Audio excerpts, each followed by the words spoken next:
In the early 1990s, the wrestling world found itself at a fascinating crossroads. The United States Wrestling Association, or USWA, which had once dreamed of standing shoulder to shoulder with the mighty WWF and WCW on the national stage, was fighting to stay alive.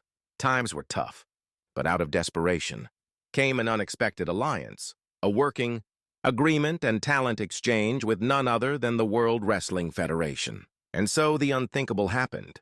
Jerry the King Lawler, Memphis's crown jewel, headed north to the bright lights of the WWF. There, he found himself embroiled in a heated feud with Bret the Hitman Hart.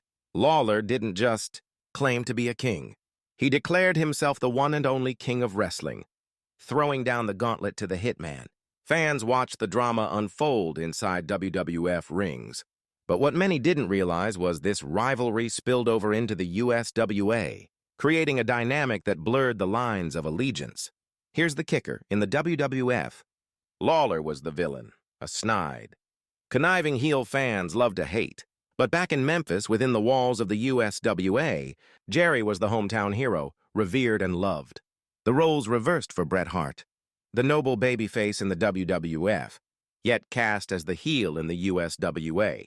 It was wrestling storytelling at its finest, keeping fans guessing and invested. And yet, there was an even bigger twist waiting in the wings. Amid the chaos, a certain someone entered the fray, none other than Vince McMahon himself. Yes, Vince McMahon, future architect of WWE's most notorious heel character, Mr. McMahon found his voice in this very feud. Appearing on USWA television, Vince played the role of the villainous WWF owner to perfection, mocking Lawler, the USWA, and even the city of Memphis with cutting wit and disdain.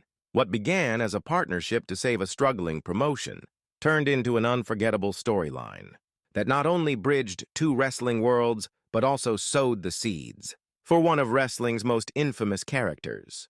The WWF versus the USWA, it was more than a feud. It was a fascinating collision of worlds, personas, and legacy.